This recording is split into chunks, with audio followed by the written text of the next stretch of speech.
Hi guys, in this video I'm going to show you how to forward and share your WhatsApp status. First thing you need to do is open the WhatsApp mobile application and then tap on updates. On the update page you want to tap on my status.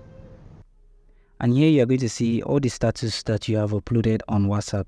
In this section you want to tap on the three dots which is on the side of the status.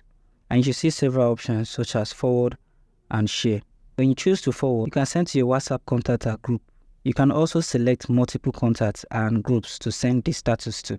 Once you're done selecting where to send the status, tap on the set button at the bottom of your screen and this will forward your WhatsApp status. Now if you choose to share, you'll be able to share it to external applications or you can share it to your Facebook story. If you choose to share, you can choose any applications that you want to send the status to. And if you choose to share to Facebook, you'll be asked to sign in into your Facebook account to share your status to your Facebook story.